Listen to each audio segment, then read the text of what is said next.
الحمد لله نحمده ونستعينه ونستغفره ونعوذ بالله من شرور أنفسنا ومن سيئات أعمالنا من يهده الله فلا مضل له ومن يضلل فلا هادي له وأشهد أن لا إله إلا الله وحده لا شريك له وأشهد أن محمدا عبده ورسوله بسم الله الرحمن الرحيم قال الله تبارك وتعالى في كلامه المجيد إن الذين آمنوا وعملوا الصالحات كانت لهم جنات الفردوس نزلا رب اشرح لي صدري ويسر لي أمري واحلل عقدة من لساني يفقهوا قولي سبحانك لا علم لنا إلا ما علمتنا إنك أنت العليم الحكيم ورب زدني علما. محترم حاضرین، نوجوان ساتھیوں اور خواتین اسلام، بلا شبہ ساری قسم کی تعریفیں، حمد و ثنا، بڑائی اور عظمتیں اس اللہ تعالیٰ کے واسطے لائق اور مناسب ہیں جس نے ہم سارے انسانوں کو پیدا فرمایا.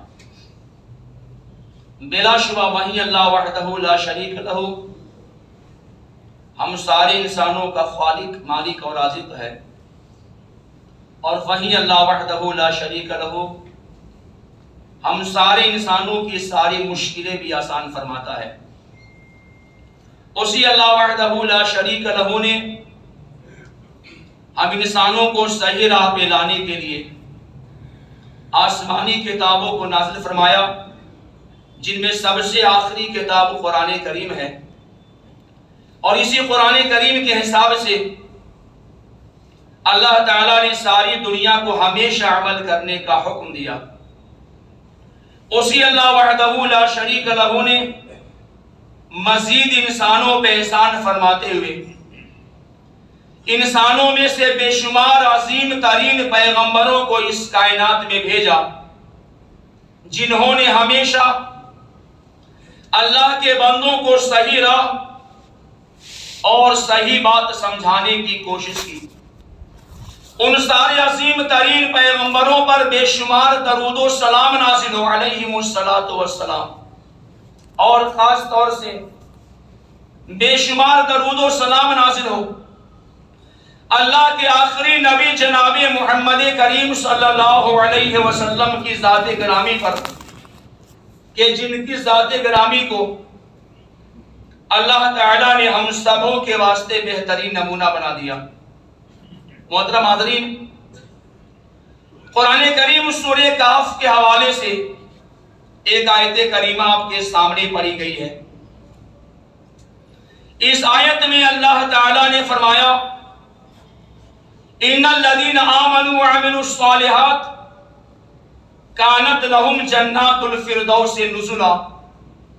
اس آیت میں اللہ تعالیٰ فرما رہا ہے کہ بے شک جو لوگ ایمان لے آئے اور ایمان میں داخل ہونے کے بعد نیک عمل کیے، اچھے عمل کیے، اچھے کام کاج کیے، تو ایسے مومنوں سے اللہ تعالیٰ نے فرمایا کہ ایسے مومنوں کی مہمان نوازی اللہ تعالیٰ جنت الفردوس کے ذریعے کرنے والا ہے. یعنی ایسے مومن لوگ جو ہمیشہ نیکیوں کے پیچھے بھاگیں، ہمیشہ نیک افعال اور نیک اعمال کو انجام دینے میں لگے رہتے ہیں، اعمال صالحہ کی تلاش میں رہتے ہیں، تو جو مومن ہمیشہ نیکیوں کے پیچھے بھاگیں اور ہمیشہ نیکیاں کرنے والے بن جائیں، انہیں جنت الفردوس میں اللہ تعالیٰ داخل کرنے والا ہے. اور آگے اللہ تعالیٰ فرماتا ہے خالدین فیہا، اس جنت میں وہ ہمیشہ ہمیشہ رہنے والے ہیں. یہ دنیاوی اعتبار سے بھی ہوتا ہے کہ کسی انسان کو اگر سب سے بڑی نعمت حاصل ہو جائے تو ہر انسان یہ چاہتا ہے کہ ان نعمتوں سے میں کبھی محروم نہ ہونے پاؤں، وہ نعمتیں ہم سے نہ چھین لی جائیں، ہمیشہ وہ ہمارے پاس نعمتیں رہیں، چاہے وہ صحت مندی ہو، چاہے وہ جوانی ہو، چاہے وہ دولت مندی ہو، چاہے وہ ہدایت ہو، چاہے وہ مال ہو، چاہے وہ اولاد ہو، ہر انسان چاہتا ہے کہ ساری نعمتیں ہمیشہ ہمارے پاس میں رہیں۔ اللہ فرماتا ہے جو مومن ہوتے ہیں اور نیک عمل کرنے والے بن جائیں انہیں جنتوں میں اللہ تعالیٰ داخل فرمائے گا، خالدین فیہا، اس میں ہمیشہ ہمیشہ پر آنے والے۔ آگے اللہ تعالیٰ فرماتا ہے اس جگہ کو وہ بدلنا بھی نہیں چاہیں گے، یعنی ایسا نہیں ہوگا کہ جنتی کبھی اللہ کے سامنے کہیں اللہ ہمیں بہتر جگہ چاہیے، یہ جگہیں ہمیں پسند نہیں آ رہی ہیں۔ ایسا کوئی جنتی جنت میں داخل ہونے کے بعد اللہ سے شکایت ہرگز نہیں کرنے والا ہے۔ تو اللہ نے فرمایا ایمان والے ہو جاؤ، تم مومن ہو جاؤ، اور صحیح طریقے سے پورے طور پہ اسلام میں ایمان میں داخل ہونے کے بعد تم سے جو بھی ہو سکے وہ ساری نیکیاں کرو۔ فرائض میں تو کوئی چھوٹ نہیں ہے، جو 5 وقت کی نماز ہے، رمضان کے روزے ہیں، مستطیع بندوں پہ حج ہے، صاحب نصاب بندوں پہ زکوٰۃ ہے، اور اللہ کی وحدانیت کا اقرار ہے، نبی صلی اللہ علیہ وسلم کو رسول ماننا ہے، ان میں تو کوئی کمپرومائز نہیں ہے۔ لیکن جو نفلی نیکیاں ہیں، جو فرائض کے علاوہ ہیں، جو مستحب نیکیاں ہیں،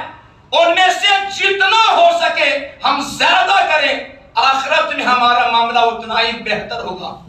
تو شریعت یہ چاہتی ہے کہ ہم فرائض کے ساتھ میں نفلی نیکیوں کا بھی اہتمام کریں۔ قرآن کریم سورہ فصلت میں اللہ تعالیٰ فرماتا ہے من عمل صالحا فلنفسہ، کہ جو بندہ اچھا عمل کرے گا، اچھا نیکیاں کرے گا، وہ اپنی ذات کے لیے نیکیاں کر رہا ہے۔ ومن اساء فعلیہا، لیکن جو گناہ والا کام کرے گا، جو برائی والا کام کرے گا، فعلیہا، تو یہ برائیاں اس کے لیے وبال جان بن جانے والی۔ اللہ نے دونوں چیز بتلائی کہ جو انسان نیک عمل کرے، اچھے بھلے کام کرے، اعمال صالحہ میں لگے رہے، تو اللہ تعالیٰ اسے اس کا بدلہ عطا فرمائے گا۔ ومن اساء فعلیہا، لیکن جو گناہ والا کام کرے گا، جو اللہ کی نافرمانی کرے گا، شریعت کی نافرمانی کرے گا، فعلیہا، تو یہ سارے جرائم، یہ سارے گناہ والے کام اللہ فرماتا ہے اس بندے کے حق میں وبال جان بن جانے والے۔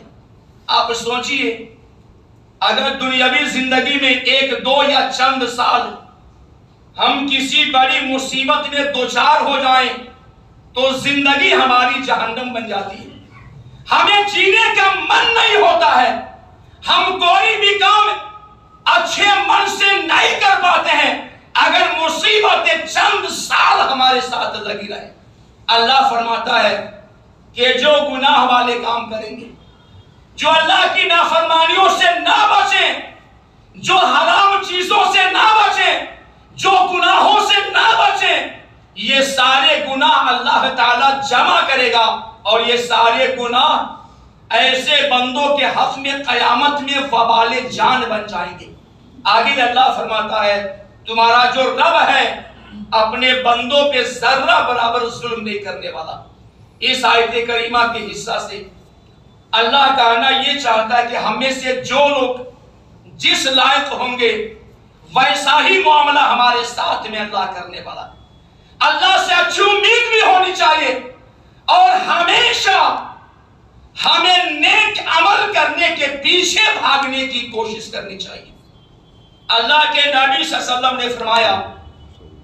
کہ جس انسان کے ساتھ میں اللہ تعالیٰ بھلائی کرنا چاہتا ہے، یستعملہ، اس بندے کو اللہ تعالیٰ کام میں لگا دیتا ہے۔ صحابہ کرام نے اس حدیث کو سننے کے بعد نبی صلی اللہ علیہ وسلم سے پوچھا اللہ کے پیغمبر، اللہ تعالیٰ اگر ہمارے ساتھ میں بھلائی کرنا چاہتا ہے تو ہمیں کام میں لگاتا ہے، کیا مطلب ہے؟ آپ نے فرمایا یوفقہ عمل صالح قبل موتہ، اس آدمی کے مرنے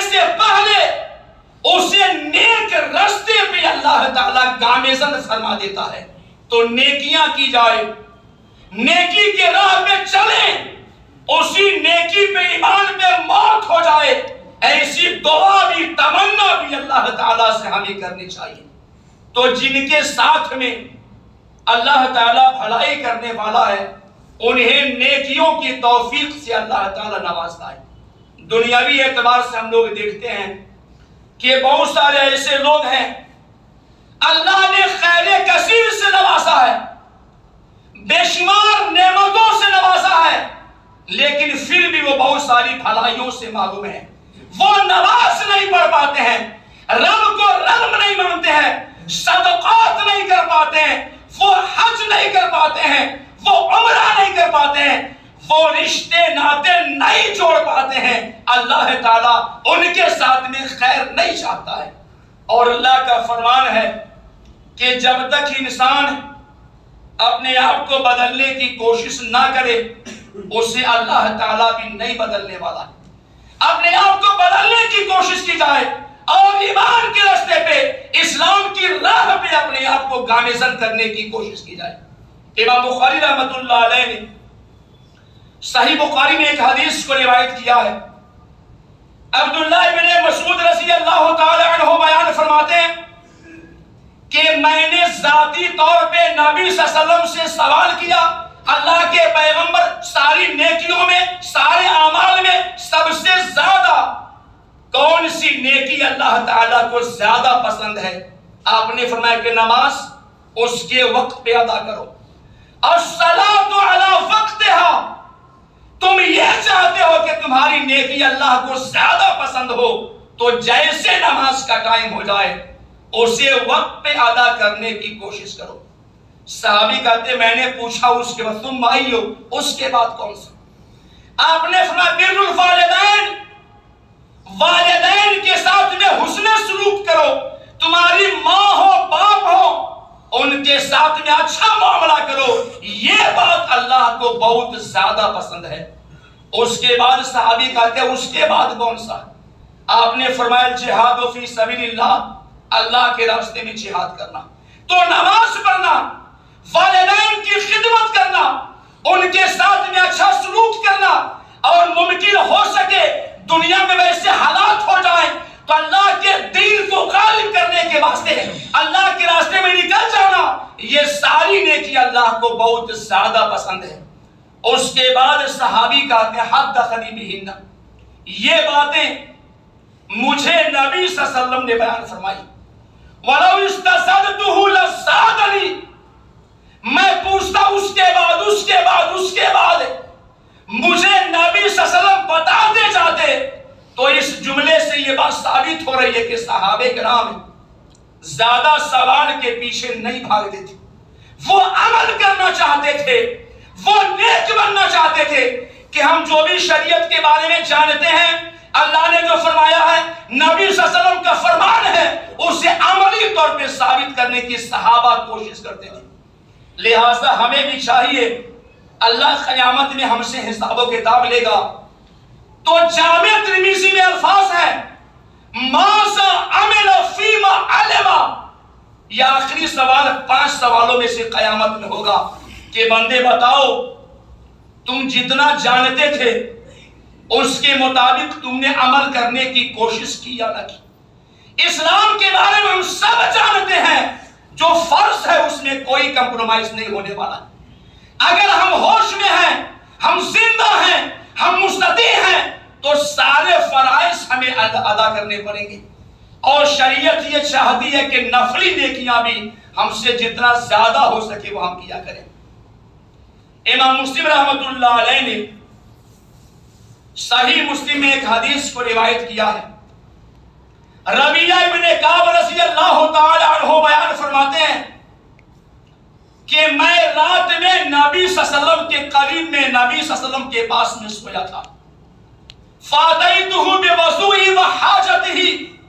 رات میں نبی صلی اللہ علیہ وسلم بیدار ہو کر کے وضو کر کے آپ قیام اللیل کا اہتمام کرتے تھے، آپ راتوں میں نماز پڑھا کرتے تھے۔ صحابی کہتے ہیں میں نے آپ کے وضو کا پانی دیا اور حاجت کے لیے میں نے آپ کی خدمت میں پانی پیش کیا۔ جیسے میں نے پانی دیا، آپ نے کہا سل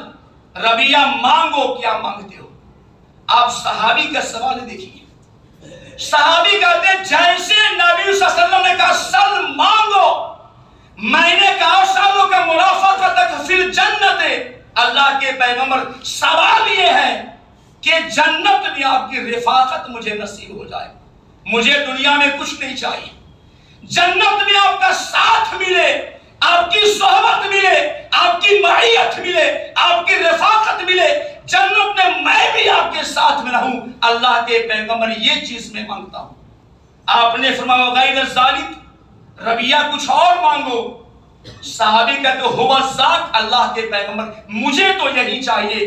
کہ میں جنت میں آپ کے ساتھ میں رہنا چاہتا ہوں۔ صحابہ کرام کا جو جینا مرنا ہوتا تھا وہ آخرت کے واسطے ہوتا تھا۔ جب صحابی نے کہا ہوا ذات، اللہ کے پیغمبر یہاں نہیں چاہیے، آخرت میں چاہیے، اور وہ بھی میں جنت میں آپ کے ساتھ میں رہنا چاہتا ہوں، تو نبی صلی اللہ علیہ وسلم نے کیا فرمایا؟ فَإِنِّي عَلَى نَفْسِكَ بِكَثْرَةِ السُّجُودِ، میرے صحابی جنت میں اپنے نبی صلی اللہ علیہ وسلم کے ساتھ میں رہنا چاہتے ہو، فَإِنِّي عَلَى نَفْسِكَ بِكَثْرَةِ السُّجُودِ، تو زیادہ سجدوں کے ذریعے اپنی جان کے واسطے میری مدد کرو۔ کیا مطلب ہوتا ہے؟ کہ تم زیادہ سجدے کرو گے، زیادہ نمازیں پڑھو گے،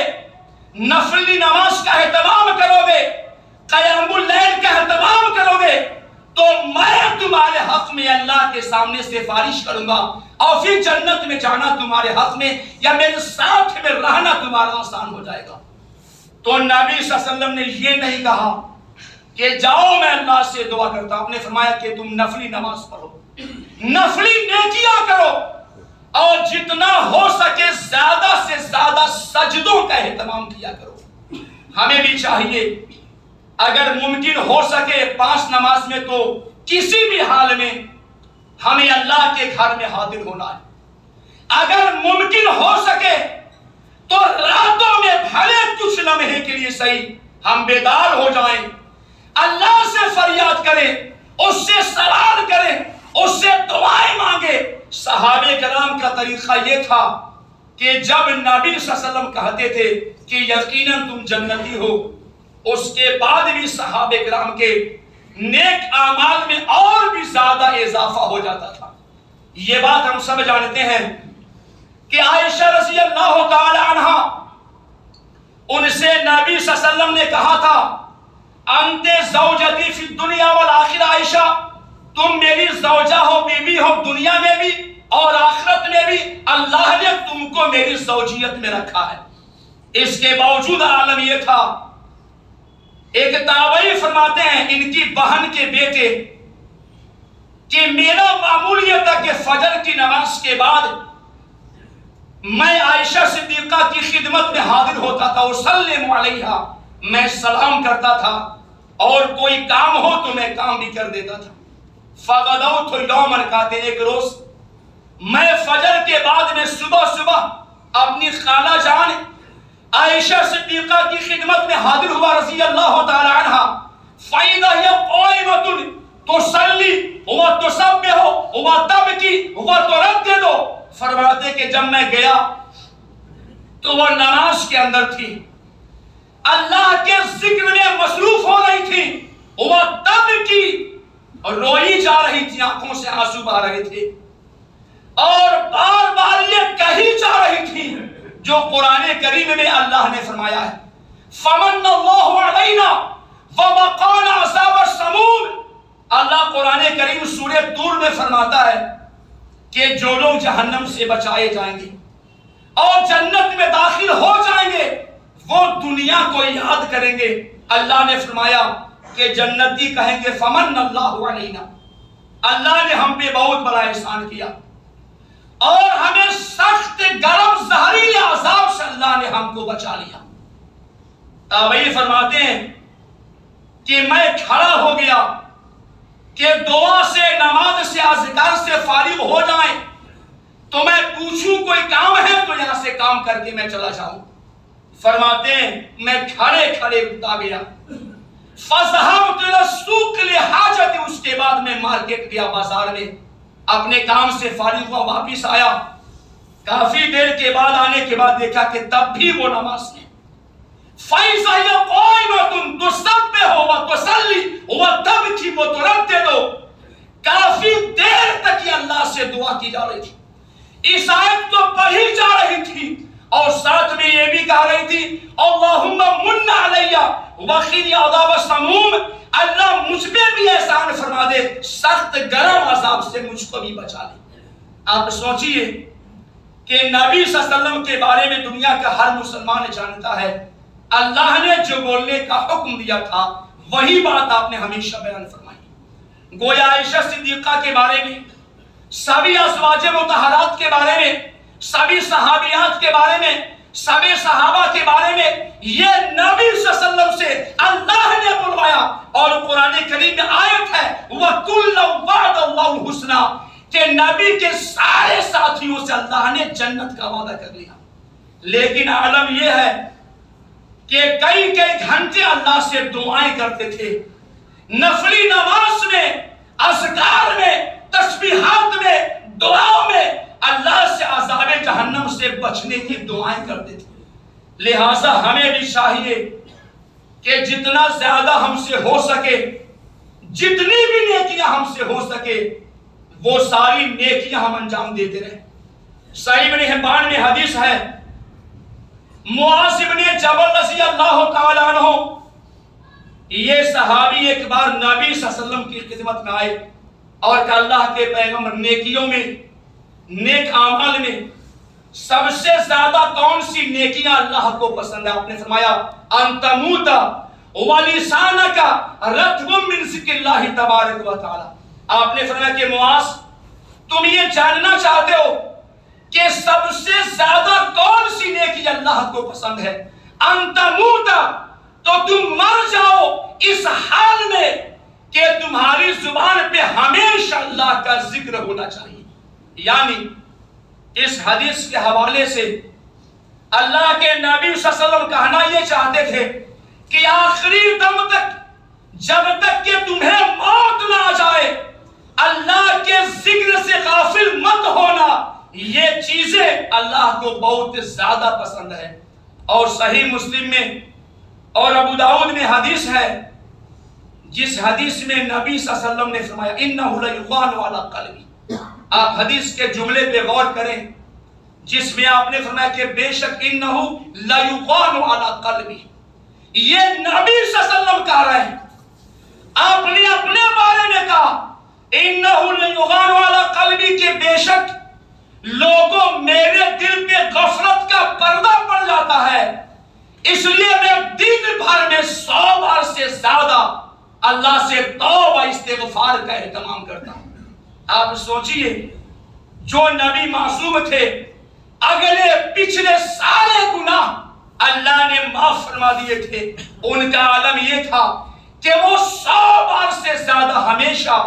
اللہ سے توبے کا اہتمام کرتے تھے۔ اس مقابلے میں ہمیں تو ہر روز ہزاروں بار اللہ سے توبے کا اہتمام کرنا چاہیے۔ اور صحیح بخاری شریف میں 2 جگہ بھی یہ حدیث ہے، اللہ نے قرآن کریم میں نبی صلی اللہ علیہ وسلم کو عبادت کرنے کا حکم دیا ہے۔ آپ رات میں قیام اللیل کے واسطے کھڑے ہوتے، صحیح بخاری میں حدیث، صحابہ کہتے حتی تورمت قدماؤ، بہت دیر تک آپ رات میں قیام اللیل کھڑے کھڑے قرآن کی آیتیں پڑھتے، یعنی قیام میں، رکوع میں، سجدے میں اتنی لمبی تلاوت کرتے تھے کہ آپ کے دونوں قدموں میں سوجن آ جاتے تھے، دونوں قدموں میں ورم آ جاتے تھے۔ ورم کا مطلب یہ ہوتا ہے ہم کھڑے ہوں، ہمارے وجود کو، جسم کو ہماری ٹانگیں سہ نہ پائے، ایسے قدموں میں نبی صلی اللہ علیہ وسلم کے اذکار میں کھڑے کھڑے کیفیت ہو جاتی تھی۔ تو صحیح بخاری کی اسی حدیث میں ہے، صحابہ کرام نے نبی صلی اللہ علیہ وسلم سے پوچھا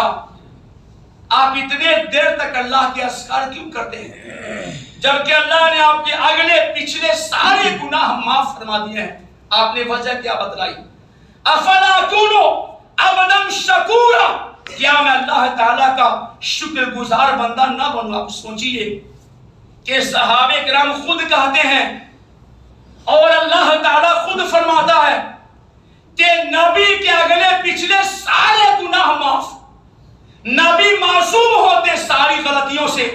اللہ نے کبیرہ صغیرہ سارے نبی سے معاف کیے ہیں۔ عالم یہ ہے کہ قیام کے حساب سے ان کے قدموں میں سوجن آ جاتے تھے۔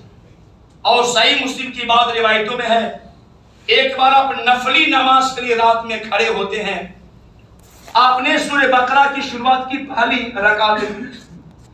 ایک صحابی پیچھے کھڑے ہو گئے آپ کے ساتھ میں نماز پڑھنے کے لیے، آپ نے سمجھا کہ شاید نبی صلی اللہ علیہ وسلم 100 آیتیں پڑھیں گے اور رکوع میں چلے جائیں گے۔ آپ نے سورہ بقرہ مکمل پڑھا ایک رکعت میں، اس کے بعد سورہ نساء مکمل، پھر پیچھے پلٹ کے سورہ آل عمران، یہ 5 پارے آپ نے پہلی رکعت میں پڑھے۔ صحابی کہتے ہیں دل میں خیال آیا کہ میں نبی صلی اللہ علیہ وسلم کو نماز میں چھوڑ کے وہاں سے نکل آؤں۔ آپ سوچئے کہ جس نبی کے اللہ نے اگلے پچھلے گناہ معاف کیے، ان کا عالم یہ ہے، ایمان کی مضبوطی یہ ہے کہ گھنٹوں وہ اللہ کے قیام کا اہتمام کرتے ہیں۔ اور ہم لوگ اگر میں نے محسوس کیا ایسا ہوتا ہے عام طور پہ، اگر چند مہینے چند سال کوئی بندہ نماز پابندی سے پڑھ لیتا ہے تو وہ یہ سمجھتا ہے کہ اس علاقے میں ہم سے بڑا کوئی دیندار نہیں ہے۔ اللہ کی قسم ہے ہزاروں سال اگر ہم نیکیاں کریں،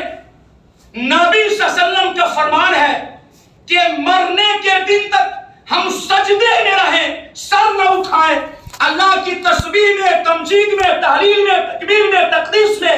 ہم نے پوری زندگی بتائی، بڑھاپے تک لحقرہ یوم القیامت، ہمیں قیامت میں ایسا محسوس ہوگا اللہ کاش اور ہم نے کیا کر لیے ہوتے۔ تو ہم جو بھی کرتے یہ نہ سوچیں کہ ہم نے زیادہ کر لیا۔ صحابہ کرام کی سوچ یہ ہوتی تھی کہ بہت ساری نیکیاں کرنے کے بعد وہ سمجھتے تھے کہ ہم نے شاید زیادہ نیکیاں نہیں کیے۔ اہل تاریخ نے بیان کیا ہے، اہل سیر نے، کہ دن میں صحابہ کرام جنگ کے میدان میں ہوتے تھے نبی صلی اللہ علیہ وسلم کے ساتھ میں اللہ کے دین کو غالب کرنے کے لیے، نبی صلی اللہ علیہ وسلم کے ساتھ میں ہوتے تھے، اور جنگ سے واپس آنے کے بعد راتوں میں سو نہیں جاتے تھے بلکہ راتوں میں قیام اللیل کا بھی اہتمام کرتے تھے، راتوں میں بیدار ہو کر کے اللہ کے سامنے سجدے بھی کرتے تھے۔ اس وجہ سے اللہ نے ان کو عزت و عظمت کے اونچے مقام پہ پہنچایا۔ نفلی نیکیاں اللہ کو کتنی زیادہ پسند ہے، ابو داؤد کی حدیث کو دیکھیں جس میں نبی صلی اللہ علیہ وسلم نے فرمایا کوئی شخص رات میں نیکی کرے، قیام اللیل، قرآن کی تلاوت ہو، دعائیں ہو، اذکار ہو، استغفار ہو، نمازیں ہو، لیکن بیمار ہو گیا یا سفر میں چلا گیا اور مجبوری کے حساب سے وہ نیکی نہ کر پائے، پھر بھی اللہ تعالیٰ اسے رات بھر قیام کرنے کی اللہ نیکی عطا فرمانے والا۔ اور صحیح مسلم میں روایت ہے جس میں نیکیوں پہ شریعت نے ہم کو ابھارا کہ جو انسان عشاء کی نماز کو جماعت کے ساتھ پڑھ لیتا ہے، من صلی العشاء فی جماعت فکانما قام نصف اللیل، عشاء کی نماز یعنی اس نے ظہر بھی، عصر بھی، مغرب بھی پڑھی ہو، عشاء کی نماز کو جماعت کے ساتھ نے پڑھ لیا، اتنی بڑی نیکی حاصل ہو گئی، آدھی رات تک اسے نماز پڑھنے کی اللہ نیکی عطا فرما دے گا۔ ومن صلی الصبح فی جماعت فکانما صلی اللیل کلہ، اور عشاء کی نماز کو جماعت سے پڑھنے کے بعد اگر فجر کی نماز کو بھی اس بندے نے جماعت سے پڑھ لیا گویا رات بھر اسے قیام اللیل یعنی نماز پڑھنے کی اللہ نیکی عطا فرمائے گا۔ آپ سوچئے اللہ تعالیٰ چاہتا ہے ہم زیادہ سے زیادہ نیکیاں کریں۔ ایک صحابی نبی صلی اللہ علیہ وسلم کے کئی صحابہ کرام کے حوالے ثابت ہے اور کی روایت بھی صحیح بخاری موجود ہے کہ صحابہ کرام نے ایک بار نبی صلی اللہ علیہ وسلم سے پوچھا اللہ کے پیغمبر ای الاعمال احب اللہ تبارک و تعالی کہ نیکیوں میں سب سے زیادہ کون سی نیکی اللہ کو پسند ہے؟ یہ سوال کئی بار صحابہ نے نبی صلی اللہ علیہ وسلم سے کیا تھا۔ تو صحیح بخاری کی حدیث میں آپ نے فرمایا کہ ادوم بین قلہ، وہ نیکیاں جو ہمیشہ کی جائیں، وہ نیکیاں جو متبادل کی جائے، آج بھی، کل بھی، پرسوں بھی، جو نیکی تم ہمیشہ کرو، وَإِنْ قَلَّ، بھلے وہ تھوڑی سی نیکی ہو، بھلے وہ کم نیکی ہو، لیکن ہمیشہ جو نیکیاں کی جائیں وہ نیکی اللہ کو زیادہ پسند ہے۔ ایک اور روایت میں ہے صحیح مسلم کے حوالے سے کہ نبی صلی اللہ علیہ وسلم صحابی کو نصیحت فرما رہے تھے، میرے صحابی ایسا مت کرنا کہ تم چند روز نفلی نیکیاں کرو، اس کے بعد چھوڑ دینا، بھلے کم ہو لیکن ہمیشہ قیام اللیل کا اہتمام کرنا۔ تو نبی صلی اللہ علیہ وسلم چاہتے تھے، اللہ یہ چاہتا ہے کہ ہم سے ممکن ہو سکے تو ہمیشہ فرائض کے علاوہ نفلی نیکیوں کا بھی اہتمام کریں۔ اور قرآن کریم میں سورہ ہجر میں اللہ کا فرمانا وَاعْبُدْ رَبَّكَ حَتَّى يَأْتِيَكَ الْيَقِينُ، اس آیت میں اللہ نے نبی صلی اللہ علیہ وسلم سے فرمایا آپ رب کی عبادت کریں، وَاعْبُدْ رَبَّكَ، اپنے رب کی عبادت کریں جب تک کہ آپ کو یقین یعنی موت نہ آ جائے۔ تو اس آیت میں اللہ تعالیٰ نے اپنے نبی صلی اللہ علیہ وسلم کو اور سارے مسلمانوں کو حکم دیا ہے کہ جب تک ہمیں موت نہ آ جائے تب تک ہمیں نیکیوں کا اہتمام کرنا چاہیے۔ امام احمد بن حنبل رحمۃ اللہ علیہ نے اپنی مسند میں ایک حدیث کو روایت کیا ہے کہ دیہات کے علاقے سے چند مسلمان جو دیہات میں تھے اللہ کے نبی صلی اللہ علیہ وسلم کی خدمت میں آئے اور ان سے کچھ لوگوں نے کہا دیا تھا، وہ نبی صلی اللہ علیہ وسلم سے مسئلہ پوچھتے ہیں، فقالوا یا نبی اللہ ان اہل القرآن زعموا انہ لا ينفع عمل دون الہجرت والجہاد فی سبیل اللہ۔ اللہ کے پیغمبر ہم نے سنا ہے جو قرآن کے حافظ ہوتے ہیں، تو قرآن کے حافظوں نے ہمیں سمجھایا ہے، یہ دیہات کے لوگوں نے نبی صلی اللہ علیہ وسلم سے کہا کہ ہمیں اہل قرآن نے، قرآن کے جاننے والوں نے بولا ہے کہ تم جہاد نہیں کر پاتے ہو، ہجرت بھی نہیں کر پاتے ہو، تم کچھ بھی نیکی کر لو اللہ تعالیٰ تم کو جنت میں داخل نہیں کرے گا۔ لا ينفع عمل، تمہارا کوئی بھی عمل تمہیں فائدہ نہیں پہنچائے گا بغیر جہاد اور بغیر ہجرت کے۔ اب یہ صحابہ پریشان ہو گئے اور نبی صلی اللہ علیہ وسلم کی خدمت میں آئے، چونکہ آدمی جان جائے کہ ہم نے ہجرت نہ کی، اللہ کے راستے میں جہاد کا موقع نہ ملا تو نیکیاں تو برباد شاید ہو جائیں گی۔ اس پریشانی کو لے کے صحابہ کرام نبی صلی اللہ علیہ وسلم کی خدمت میں آئے، آپ نے فرمایا حیث ما کنتم، تم اس روئے زمین پہ کہیں بھی رہو، فَاسَمْتُمْ عِبَادَةَ اللَّهِ فَابِشِرُوا بِالْجَنَّةِ، تم دنیا میں کہیں بھی رہو، اللہ کی تم نے صحیح سے بندگی کر لی، تم نے صحیح سے عبادت کر لی، فَابِشِرُوا بِالْجَنَّةِ، تو اللہ تعالیٰ تم کو جنت کی خوشخبری دے رہا ہے۔ تو اس حدیث میں اللہ کے نبی صلی اللہ علیہ وسلم کہنا یہ چاہتے ہیں ہم روئے زمین پہ کہیں بھی رہیں، ہم نیکیاں کریں، اعمال صالحہ کو انجام دیں، اللہ کی صحیح سے بندگی کریں اور گناہوں سے بچنے کی کوشش بھی ہو، انشاءاللہ اپنے فضل و کرم سے اللہ تعالی ہمیں جنت میں داخل فرمائے گا۔ اس کے لیے ضروری ہے کہ صاف من سے ہمارے بس میں جتنی ہو سکے ان نیکیوں کا ہمیں اہتمام کیا کریں۔ ابو داؤد میں حدیث ہے، ابو ذر رضی اللہ تعالی عنہ بیان فرماتے ہیں